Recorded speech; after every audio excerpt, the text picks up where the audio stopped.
बिहार की पूर्णिया लोकसभा सीट को लेकर महागठबंधन में पेच फंसा हुआ है। पूर्णिया से अपना प्रत्याशी उतारने पर कांग्रेस और आरजेडी दोनों अड़े हुए हैं। हाल ही में अपनी पार्टी का कांग्रेस में विलय करने वाले पप्पू यादव ने दो टूक कह दिया है कि दुनिया छोड़ देंगे लेकिन पूर्णिया नहीं छोड़ेंगे।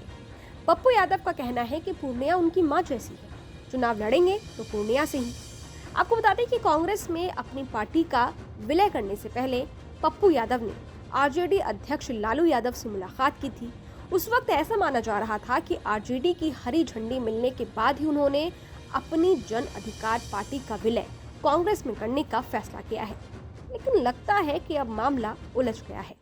वहीं जेडीयू की विधायक बीमा भारती ने आरजेडी ज्वाइन करते ही इस सीट से दावेदारी ठोक दी है। बीमा भारती पूर्णिया जिले की ही रुपौली सीट से विधायक है। अब सवाल ये है कि कांग्रेस के पप्पू यादव पूर्णिया सीट से ही चुनाव लड़ने पर क्यों अड़े हैं और आरजेडी क्यों ये सीट कांग्रेस को नहीं देना चाहती है। मीडिया रिपोर्ट्स की माने तो आरजेडी बेशक कांग्रेस के साथ हाथ मिला चुकी है, लेकिन उसकी लगातार कोशिश है कि कांग्रेस को कम से कम सीटें दी जाए। पूर्णिया सीट को लेकर पप्पू यादव और बीमा भारती के बीच टिकट को लेकर खींचतान जारी है। पप्पू यादव पूर्णिया सीट से ही चुनाव लड़ने की बात पर अड़े हैं, तो इसके पीछे भी उनकी अपनी तैयारी, अपना चुनावी रिकॉर्ड और अपने समीकरण है। पूर्णिया में पप्पू यादव की जीत का रिकॉर्ड अच्छा रहा है।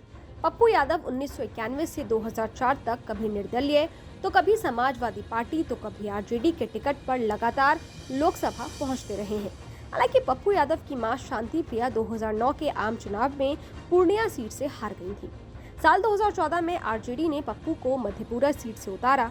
तब बीजेपी और जेडीयू दोनों ही दल अलग अलग चुनाव मैदान में उतरे थे। पप्पू ने तब जेडीयू के कद्दावर नेता शरद यादव को पटखनी दी थी, लेकिन 2019 में वो ये सीट नहीं बचा पाए थे। अब सवाल ये है कि पप्पू यादव का पूर्णिया सीट से इतना अच्छा रिकॉर्ड होने के बाद भी आरजेडी कांग्रेस को टिकट क्यों नहीं देना चाहती। दरअसल आरजेडी ने पप्पू यादव को 2014 में मधेपुरा सीट से टिकट दिया था। अनुमानों के मुताबिक मधेपुरा में यादव और मुस्लिम इन दो वर्गों की आबादी ही 5 लाख के करीब है, जो आरजेडी का बेस वोटर माना जाता है।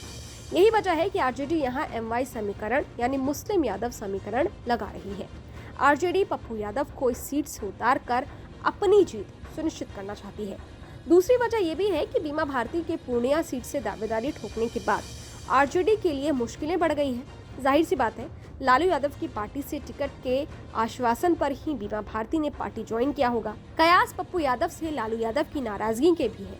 पप्पू यादव ने कांग्रेस में शामिल होने से ठीक एक दिन पहले लालू यादव और तेजस्वी यादव से मुलाकात की थी। पप्पू ने ये कहा था कि लालू ने उनसे अपनी पार्टी का आरजेडी में विलय करने मधेपुरा सीट से चुनाव लड़ने को कहा था।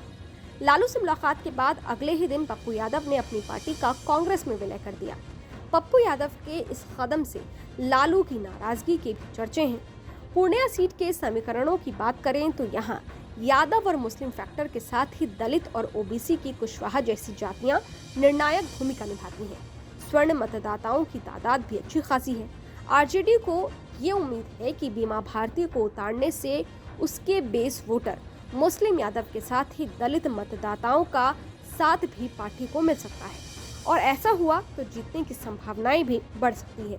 शायद यही वजह है कि आरजेडी कांग्रेस को पूर्णिया से टिकट नहीं देना चाहती है। आपको क्या लगता है? कमेंट बॉक्स में जरूर बताइएगा। देखते रहिए न्यूज़ नेशन डिजिटल। शुक्रिया।